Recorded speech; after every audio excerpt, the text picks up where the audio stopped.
podcast. Yeah, It's thanks. lovely to have you, Carolyn.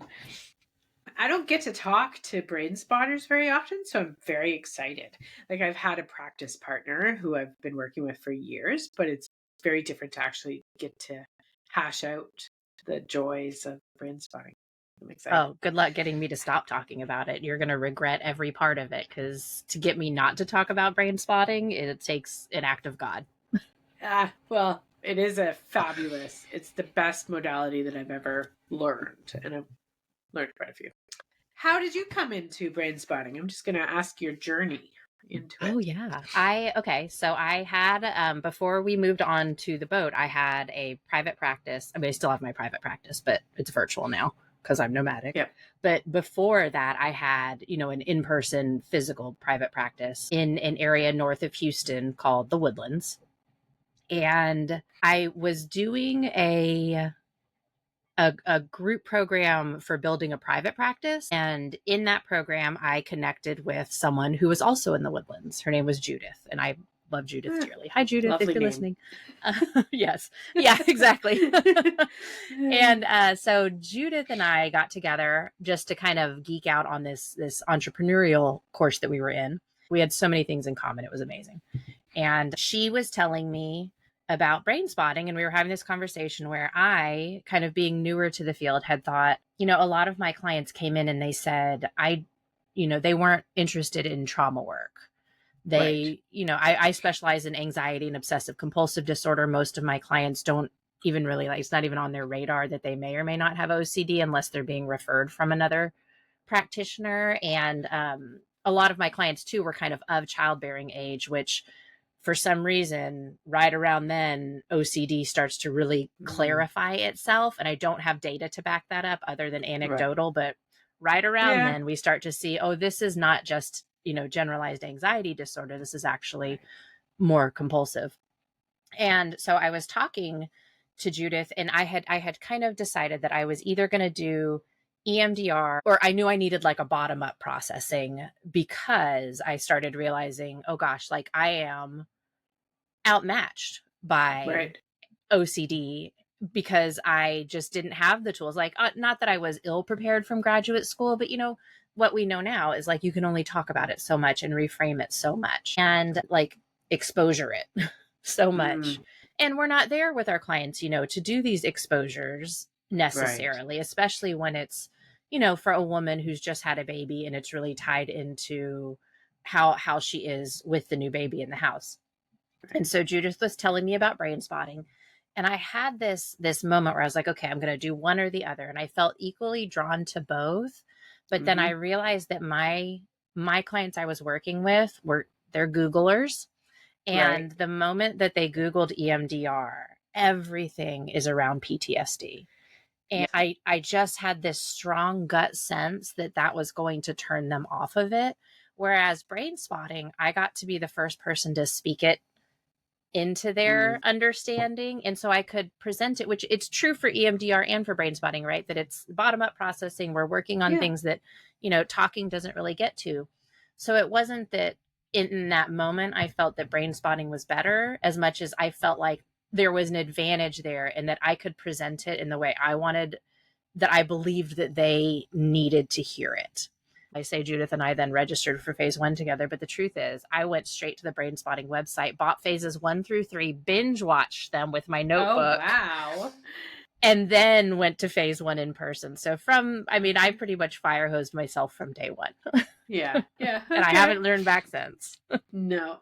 Have you taken any other than the phases, have you taken any of the external brain spotting? Oh, yeah. Oh, absolutely. Yeah. Yes. Let's see. I think I added up at one point about 2 years ago the number of setups that I was trained in. And I want to say it was somewhere in the 30s. But so I've done, off the top of my head, I know for sure. So I've done phases 1 through 5 at this point. I'm a consultant, so I've gone through that whole training. Yeah. I've done from freeze to thaw. I've done the crocodile setup with Robbie Abels. It was also her hero's journey. I loved that one. I did that one too. And And then just a lot, I'm on the board of Rocky Mountain Brainspotting Institute, and we're forever putting out the little like mini trainings. So I've done snippets of everything under the sun, but those, as far as like the full on 3-day trainings, I think those are I feel like I'm forgetting someone and I feel bad, but that's okay. Phase 5 is the newest, right? And I missed that one. Can you just give a short synopsis on how good was it? How much did you love it? Absolutely. Yes. Well, it centers around the Brainspotting as neuroexperiential, which, David Grand kind of revealed to our community back in 2021 at the International Brainspotting Conference. And so he's been really working since then about how to share that, on a wider scale. And so phase 5 really is just some powerful ways where we're stepping away from even more from this idea that there's a specific setup for a specific issue versus just that neuroexperiential, the frame, that what the client brings in, and how we then compassionately take that with uncertainty and trust their nervous system, which is just very, disruptive in a lot of ways in our community. And he really opens the floor for conversations about that in phase 5. Okay. I really hope I get a chance to explore it. Yes. So you live on a boat? I do. I do. I live in the tail of the comet. In the tail of the comet, yeah. How do you manage to ground or like center yourself in this kind of nomadic life? What a great question. Well, so I do love self-brain spotting. Yeah. I love it tremendously. I am very big on in the mornings. I like to get up and get sunlight and fresh air before I ever get in front of a screen. It's just something that I've had to really, even if I just like open the door and like my glasses are the blue light blocking glasses, so I take them off and just get kind of that natural circadian boost. I love if I can get the sunset too, but the odds of me not looking at a screen after sunset are pretty small, especially in the winter. So that one I'm not as great at, but I am pretty good at getting out. I try to put my feet in the water and just kind of be still and sort of let kind of the literal grounding of touching earth happen for me. And just so really simple ways. I do not have a tremendous meditation practice. It's all very like, listen, if it takes me more than 5 to 15 minutes, it's gonna travel on my to-do list. I call them my to-do list travelers. It's a great idea. I so want to do it. I'm not doing it. Right. Was water always one of your kind of grounding go-tos?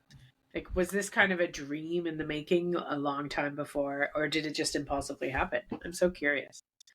I would like to say it impulsively happened, but when I am presented with, was water always something that you were drawn to? The answer is an absolute yes. I grew up in Texas where everything is hot all the time, except for like the 3 days a year when it absolutely freezes and the whole state is in, just absolute panic. So I was a swimmer, was always by the water. My mom worked for when I was growing up, and we would get up and ride our bikes to the pool and go to swim practice. And then just effectively the lifeguards would keep track of me all day. I was at the pool all day long. And then I would ride my bike home and my mom would get off work. I had never owned a boat. Like, we were not a boating family. Oh, my husband, we were a Navy family. My grandfather was in the Navy. So my mom grew up really around boats, sailing, things like that. And my husband's dad was in the Navy. And so he also grew up around boats, sailing, things like that.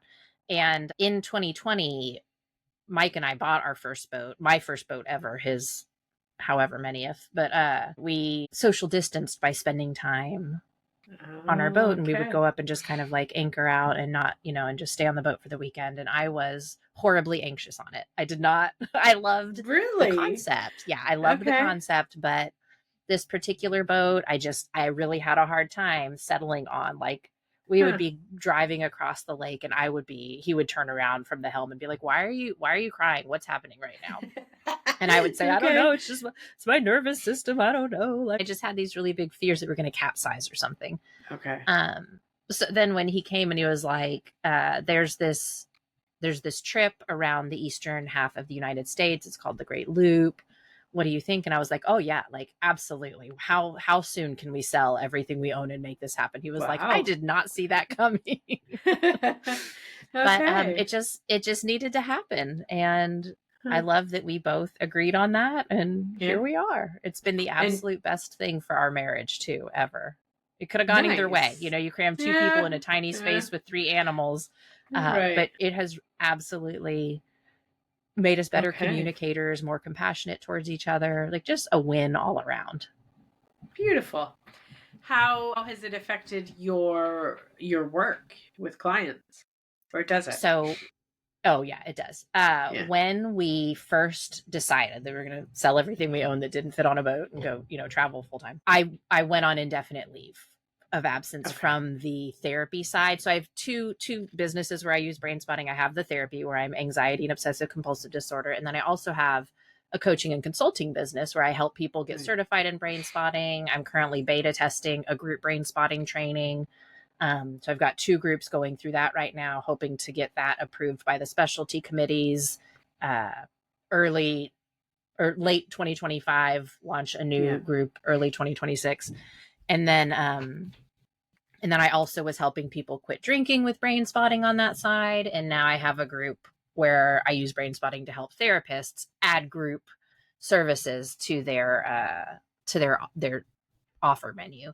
And Right. so I was able to go on indefinite leave of absence, refer out all of my therapy clients, and keep the coaching and consulting piece because I was actually really nervous about the stress on myself and my clients. Right. With me having to sort out state lines and where can I see you, like knowing in Texas, they would stay in Texas, but I know there are some states that, you know, if you're not licensed in that state, they don't care where your client is, you still can't do it. So having to really figure that out for myself. And so about a year ago, I reopened that practice just as a virtual one.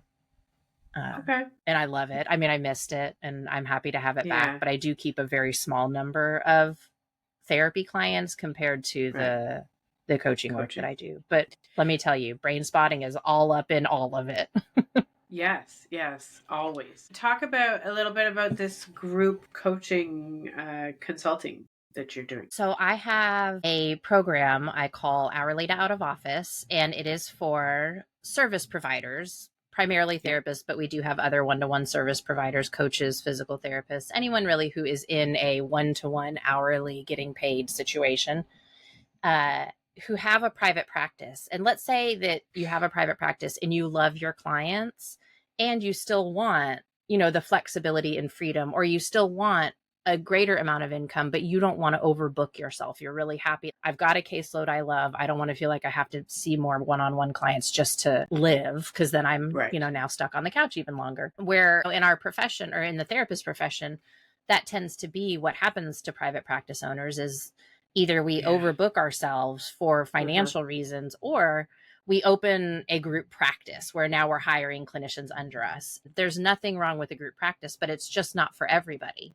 So this is for the therapist who says, well, I want to serve one to many instead of one-on-one, and not to necessarily eliminate my one-on-one, although some people do want to. That's fine. Like, obviously I did that for a while when I closed my private practice on my indefinite leave, but just that idea of I love what I do and this is not it for me. So we move through, I call them the 3 pre-funnel playgrounds, because I think what's out there is a lot of not misinformation, but quick information on, oh, you build a lead magnet and you grow your email list and then you put it into a sales funnel with a sales page and a launch event. And that all is very, very true. But there are foundational pieces that are getting rushed through. So then we end up, and this happened to me, like I spent so much time building these funnels that flopped. And it was because I hadn't spent enough time in these pre-funnel stages. So the first playground is the niche nest, where it really is, how do I start making money straight out the gate to play with these ideas and figure out what are the people that I want to work with and what is the group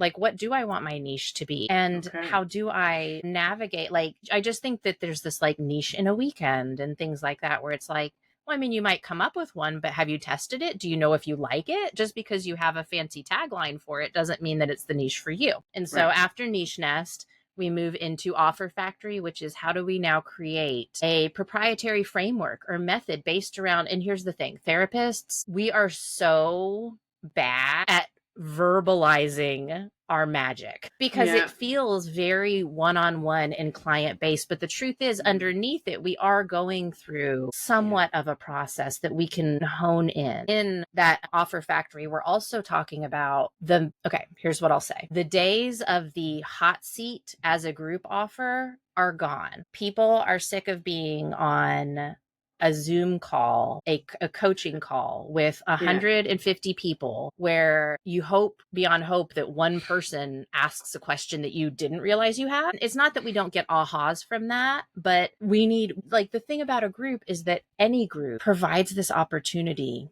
for connection in a way that heals. And so just this idea of come to my group coaching call, ask a question. If you have it, someone else will ask a question. It will give you an aha. That's similar to the just build a lead magnet in a funnel. Like, we're missing something that is so powerful.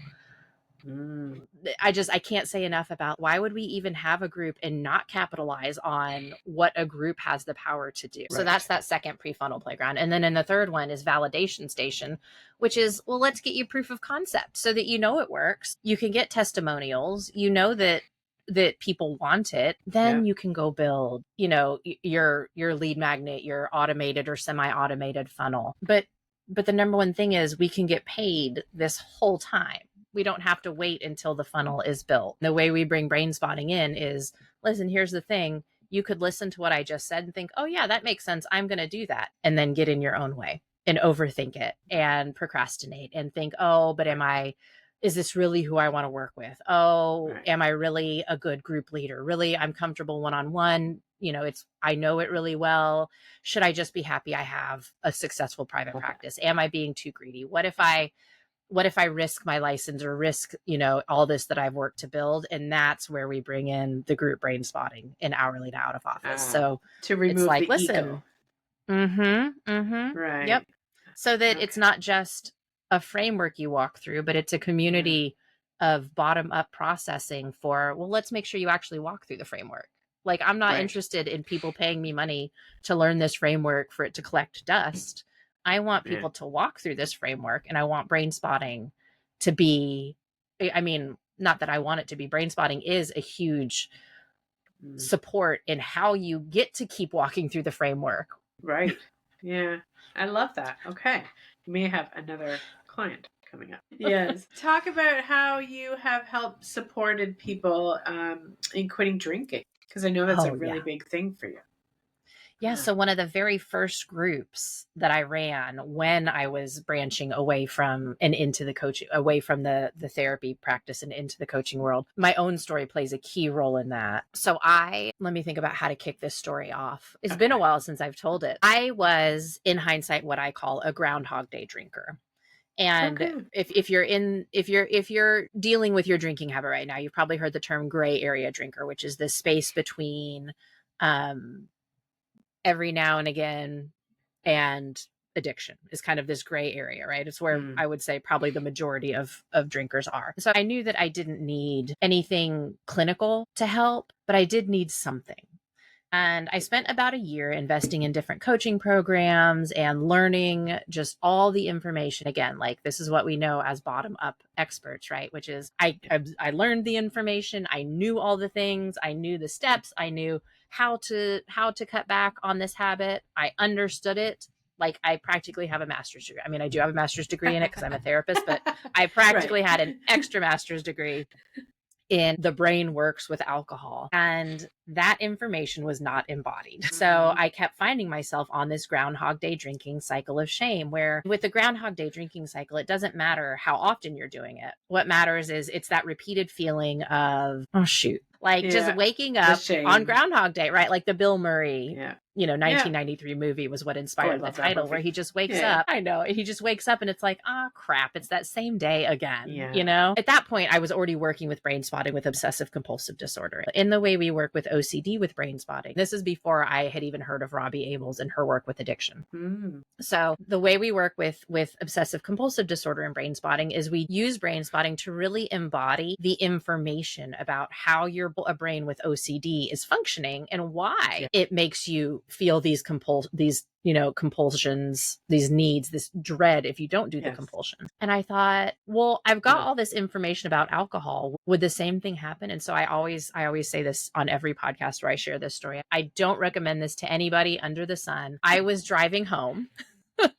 I was driving past the place where I would normally just stop and grab a bottle of wine for, you know, the weekend or the night or whatever, depending on which type of Groundhog Day drinker I was at the time, because there are 3 types of Groundhog Day drinkers. And so at that point, I was what I would call a special occasion slipper. I just generally wasn't drinking, but then something worth celebrating would come up, or something really hard would come up that was a unique situation where it was like, well, this obviously calls for a glass of wine or a bottle of wine. And so I was pulling past that shop where I would normally stop. And I had this moment where I was like, what if I found a brain spot about all of these things I know, about why I'm feeling like I want to turn in this driveway, about what my brain is doing and my body is doing in this moment. And luckily that it was near a stoplight, so the light was red. I found the spot and just had this moment where I was like, why would I ever want, and even now, like I'm feeling it in my body, like, why would I ever want to drink again?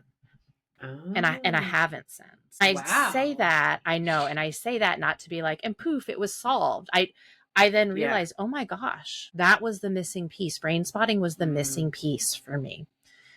You know, the word again, like it was like that embodied knowing of I don't ever want this again, but then I had to process all the social aspects of it and all the, you know, self-judgment I had, and will people think I'm still fun or not, and so it sounds like you found the spot that connected to the wiring of how it was controlling you.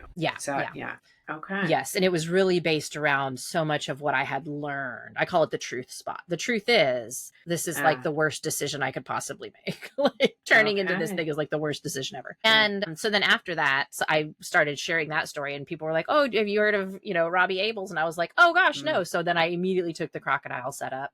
And out of that was born Optimized AF Academy. That was the first group that I started using Brainspotting with, was people who wanted habit change around this Groundhog Day drinking cycle of shame. Where I did that, the more people said, well, I want to use Brainspotting in my group. I want to start a group. And so that's how Hourly Out of Office was born. So I don't know if you can answer this or if you want to answer this here, but I'm so curious, when you're working in a group with Brainspotting and they're struggling to find the connection to the spot as an individual, how does that influence, like, how do you work with that in the group without pulling everybody out of it? Yeah, such a good question. And that is one of the things that I'm really working to support clinicians with, licensed or non-licensed clinicians, Brainspotting practitioners, in this new beta training for group Brainspotting. And so I want to say absolutely on the record, this is not yet an approved specialty training. Glenda Villamarine is the approved Brainspotting group trainer. And so if anyone as of today, you know, wants to like immediately dive in, she is the expert. She's actually going to be on my summit, which I don't know when this episode's going to be out, but I'm launching a summit called The Scalable Therapist, and she's going to be sharing a lot about her work with group Brainspotting. But the answer to that question is, there is group Brainspotting, and then there's Brainspotting in a group, and they are not the same thing. And so what I teach are 4 frames for group Brainspotting, which are how to, and this goes back to like the days of a hot seat with an audience are past us. There's still a place for that, but that being the main way that a group works is just kind of selling a group short. And even when we're with a hot seat, so one of the frames even does have almost that component to it. I call it, it's the Care Bear stare is the name of that frame. But oh my goodness, I just had an yes, image of the Care Bears. exactly. I'm super into nostalgia. It's probably just at this age. I'm like, Bring oh, on the childhood 80s. things. Yeah, exactly. That would be the frame closest to what we experience in a demo in one of the Okay. standard brain spotting phases, with this extra piece of, we're not just, so the group, when we're group brain spotting, we are not just individuals. There is Right. the individual frames, or there are the individual frames. That's I was an English teacher in a former life. So I just caught Yeah. myself like, Carolyn, let's be a little better with our grammar there. Yeah. But there are the individual frames, and then there's the frame that the group itself brings. Okay. And so when we can, and this is a learnable skill, to attune to the group frame, rather than brain spotting in a group, which is now I'm attuning to, yeah, all these different spots. 8 to 15 different frames. Okay. But it is a learnable skill to attune to the group frame and then offer a brain spotting experience via that. So the Care Bear stare is one of the frames, the fire pit, the wagon wheel. What is the fourth one? It is currently escaping me. I don't remember what it is right off the top of my head. Those brain slips, eh? I know. I tell everybody, I'm like, menopause has eaten my brain. Yeah. So it'll come back to me later. So what I love about your question is it really emphasizes that brain spotting in a group and group brain spotting it's a very nuanced difference, but that if you want to use brain spotting with a group, you can do brain spotting in a group where you are working really hard in attuning to all these different systems. So with that being said, to answer your question directly without kind of coming through this training that I'm working on, it would be, like, make sure your group is small enough that you can handle it, and you set norms at the beginning. So in the group brain spotting training, we move through 3 phases. We move through trust, transformation, and takeaway. And so that trust piece, that piece of the group having norms and knowing what to expect, and having built in as part of the frame, we're all going to experience this differently. How do we manage that? So you as a facilitator can do that. You can say, okay, we're all going to brain spot. I've done that before, where I say, okay, everybody, I'm going to walk you through finding your own brain spot on your own issue. Okay. That is brain spotting in a group. Right. There's nothing tying us together other than proximity. Like, we're all here in the same space or the same Zoom room. And it just does need to be a group where you feel like you can manage, or in that scenario, maybe you say, we're all going to do a resource brain spot just while we figure it out. Before I think that's probably like the training wheel's easiest way for us as the facilitator to feel the most comfortable. And it's a great place to start. It's where I started. But, in the nature of brain spotting, it's a little bit like, how do I get out of my own way with that level of nervousness about what happens if someone goes out of their window of tolerance, and what am I withholding from the group by way of that? One of the things I love about brain spotting is, for me, it's all about the energy, and like, I feel what they're feeling. The attunement is so powerful. And of course, I'm all about energy and manifestation. And what's coming to me as we're speaking about, like, group work is how, essentially everything is connected and everyone is connected. So the energy, I'm just imagining how powerful that is in group work, because with addictions, and that's kind of my background as well, people with substance use, or any kind of, even shopping, when they're in a group, that's how they get treated, is doing residential treatment or group work or AA. When you think of those things, they're all groups, and that's because the energy of the collective serves their end result. I don't know where I'm really going with that, but that's what's coming up for me, is how the energy is, everything is connected. Does anything resonate with you in that? Absolutely. Well, that's, when you think about, even with the frame, the wagon wheel, even just picturing a wagon wheel, you can see how there is this, like, there are spokes and then connection. There's this container around the outside where the spokes kind of begin and end, and then there's this connection point in the middle. And I think what you're speaking to really is that idea of what, like, a hot seat with an audience, or a group experience being, I'm going to do the same thing I do one-on-one, except I'm going to do it with an audience, is really selling a group experience short, because we're not thinking about the energy. Like, it's there just waiting to be capitalized on. And it's a missed opportunity. Not that it doesn't work, but like, why not do it the way that's even better? Like, why not capitalize on what's right there, which is this group energy? And the expansion and the healing and the direction, right? Yeah. Okay, I love that. How about energy and you? I always ask, what does manifestation mean for you? You know, I am not sure what it means, and I'm comfortable with that. I think, and that's a big gift that Brainspotting has brought to me, which is I'm fine. And listen, I said this to David Grand. Even I was like, Brainspotting knocked the control freak right out of me. Like, and she went kicking and screaming. Like, homegirl was not happy to be removed from the system, or from a parts perspective, like she was not happy to give up that job. But the gift that Brainspotting has given me is a little bit like, I don't really understand it. I believe that there are things that are for me, and I want to make myself as available as possible to receive those things. And I believe there are things that are not for me that may still try to make their way towards me. And, you know, keeping myself in a place to discern and be open to the uncertainty of it all.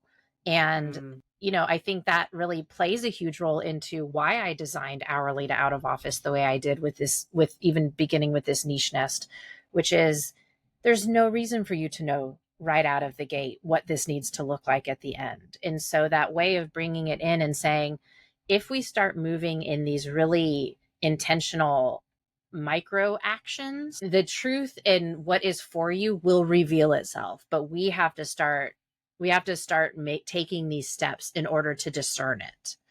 And so when you ask what it means to me, I think that's kind of what comes to mind the most is, how do we create containers where it facilitates what is meant for us to come to us and what is not meant for us for us to feel in our nervous system, able for it to move past without feeling like FOMO, or, oh my gosh, what if I'm letting something go when really I might be letting it go so that the new thing can move in.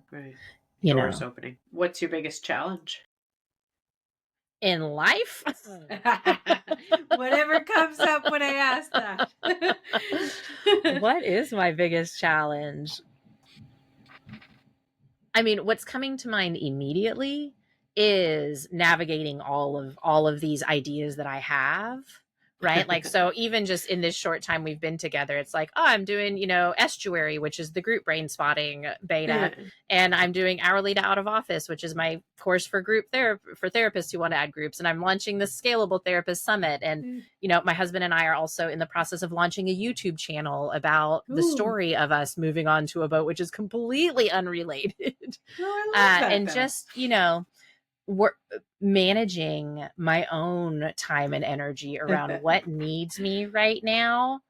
And that is part of these, again, and I know I keep going back to these pre-funnel playgrounds, but they are really the underpinning of how I make that possible. Is I can say, okay, which thing is the thing that is in which playground right now, because each playground has its own kind of energy and what it needs from me. And then again, the idea at the end of these prefrontal playgrounds is now I can automate or semi-automate it so that it becomes more passive, and I can be freed up to do the work I love with those participants and dive into a new idea. I think, you know, call it menopause, call it, you know, 2025, but it's this idea that I'm one area of expertise with one good idea and one niche is just doesn't land well with me or with any of the people I work with. It's, so we have a saying and we talk about, like, you don't need a niche.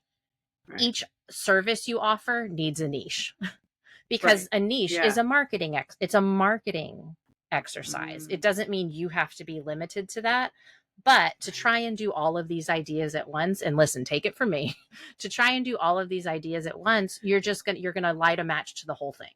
You're going to want to burn it down.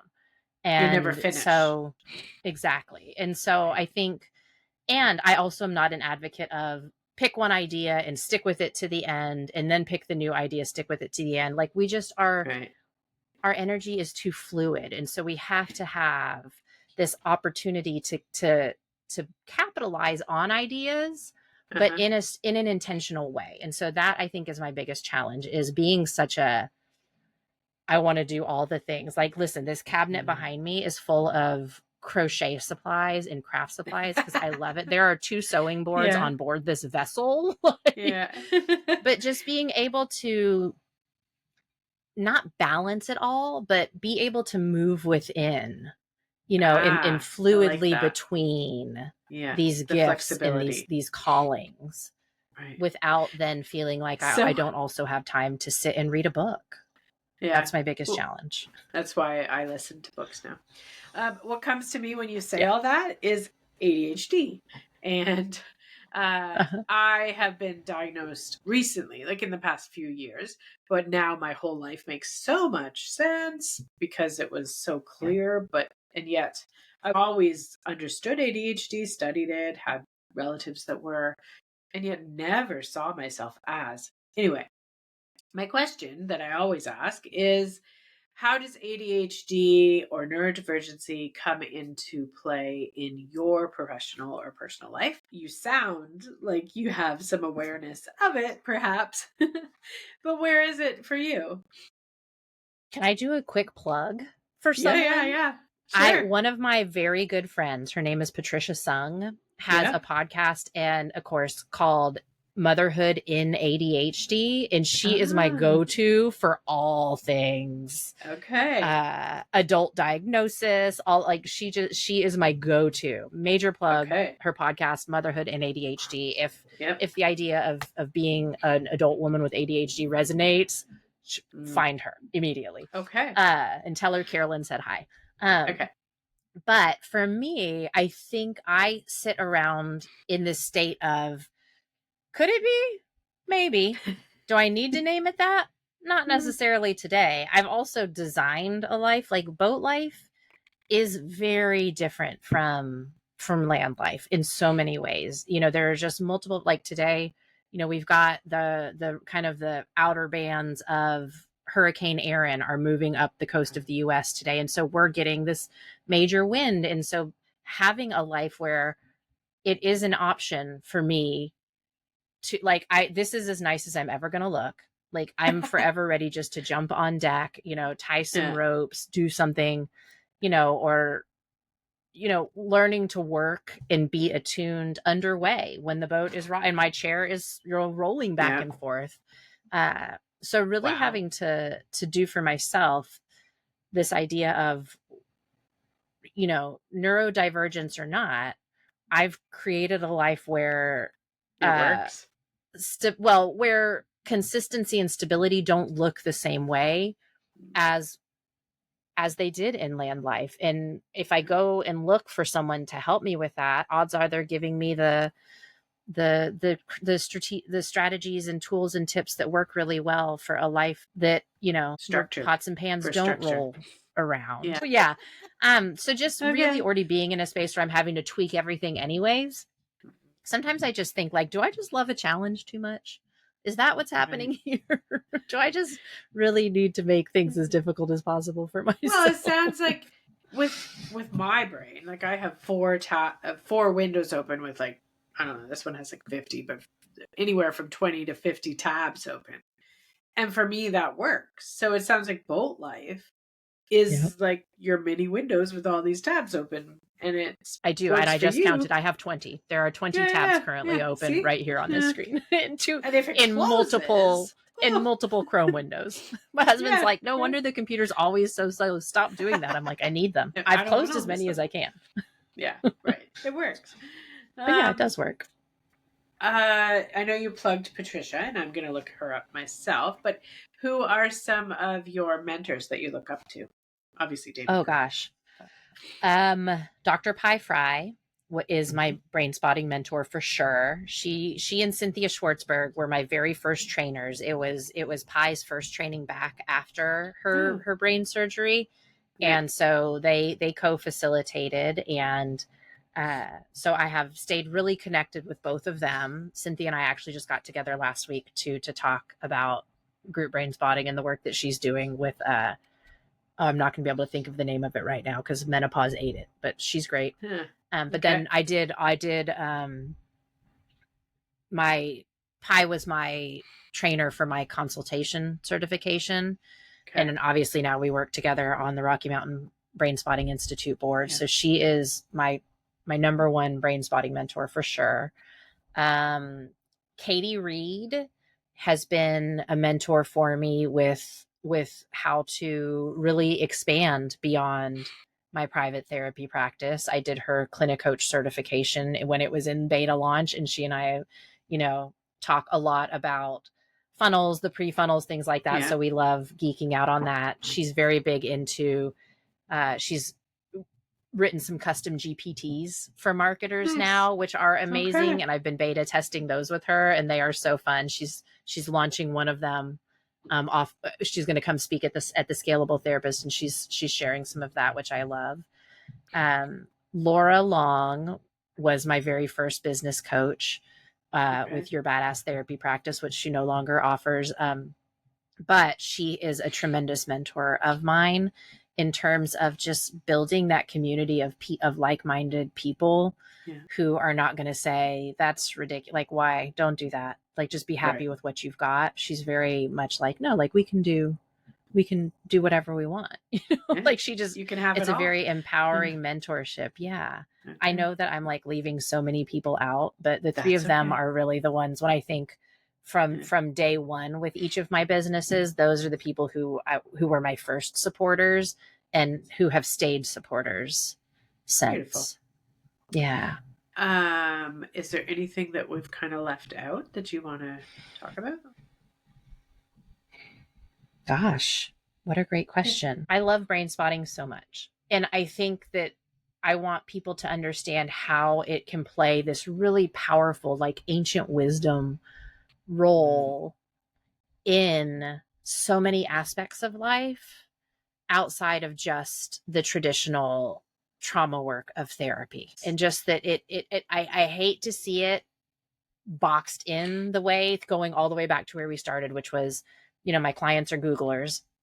Yeah. And for it would be a travesty, in my opinion, for Brainspotting to get that same box around it of PTSD. Not because it's not amazing for PTSD, it is. But the idea of it ever being limited to that really just hurts my heart. This is something that we are learning, and this is part of, going back to phase 5 and the neuroexperiential model. Like, we know that this is not something that David Grand concocted out of thin air. No. That he just noticed something that communities around the world have known for as long as we can remember. And similar, this is, look, we're just putting a bow on this. This is great. Look at us. We're doing such a great job. That he was the person who said, there's a method here.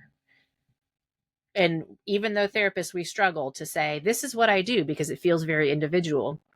He said, it is very individual. These are the components that we need to understand are at play, so that we can take what's already happening naturally and really offer it in a powerful way. So I think that for me is the one thing that I feel very passionate about. I think about, we've mentioned menopause, like being in menopause, I'm working with various, coaches and supports for that. And they all are also brain spotters. So I've got a physical therapist who's helping me with pelvic floor therapy, and we brain spot. I've got, my emotional well-being coach who helped me through menopause and helped me. We developed moon spotting, which was, how do I self brain spot with the cycles of the moon? Because my internal cycles are like gone, like they are out to lunch. And so how do we bring in existing cycles? And so now I moon spot with my self brain spotting practice. So just really this idea that we are so unaware. Yes, exactly. And just the creativity of it. And that it's such a community that fosters that creativity and honors it, I think, is my favorite. One of my favorite brain spots to do with people is helping them connect with their purpose, their life purpose. Yes. Yes. And it just has this way of like introducing synchronicity into their lives, because then things just start rolling. And I don't know if you've found this over the years, but I find that most of my clients will be like, I don't think it was the brain spotting. I'm like, it's always the brain spotting. Well, you can think that if you need to. I love that. It's always like, okay, maybe not. Do we need to know? Like, No. do you care if it was the brain? Like, I'll say that to them if they're like, well, I don't think it was the brain spotting. I think it was this other thing. And I'm like, does it matter? Like, okay. Doesn't matter. The great news is it's better. Right. Right. But I had a colleague, Rebecca Gilbert, who wanted to try brain spotting, and she tried it. And afterwards she was like, meh. Okay. I'm not sure anything happened. And so she came on the Brain Unblocked podcast, and she did an episode to talk about it, because a couple days later she had a moment where she realized the very thing we had brain spotted was going the way that she had hoped instead of the way it had gone. And so she like immediately reached out and was like, oh my gosh, shut up. Like, this worked. And just kind of, but you know, we don't notice it as much. It's hard to notice the absence of a problem unless we're really keyed into being on the lookout for it. Yeah, exactly. What is the message that you would give the entire world if you could in a couple sentences? Other than I don't want brain spotting boxed up. There you go. It would also be just the one that's really on my heart these days is that group work is not, it is not just for us to make more money in less time. That is a tremendous side bonus. Group work has the potential, when we really honor appropriate group facilitation, which is a learnable skill, when we really bring that into it, it is so much more powerful than just, I'm doing the same thing I do with an audience. That's just selling it short, and people can continue doing that all they want. And I'm happy for them to do that. But if you want a group that is life-changing for someone, I want to help, because I share that desire. That is my main message for people, that you're right. Groups can be more than just what they are looking like these days. Okay. And where do people find you? I have a private podcast, I think would be the step one. It's called the Therapist Travel Fund, because I really do go into these prefrontal playgrounds and these stages where it is like, okay, how do I get the money without just doing this like low level group where it's like, ugh, or a funnel that flops where it's just for the sake of the money, which for, it just feels icky. So people can get that at carolynrobistow.net/secret podcast. Okay. And it has all the rest of my information, like what to do if you want, to connect more. That would be a great place to start. And then I'm barely on socials, but if I am, it's Instagram at Carolyn Robistow. Okay. Perfect. Fabulous. Yeah. Well, it was lovely having you. Thank you so much. This was fun.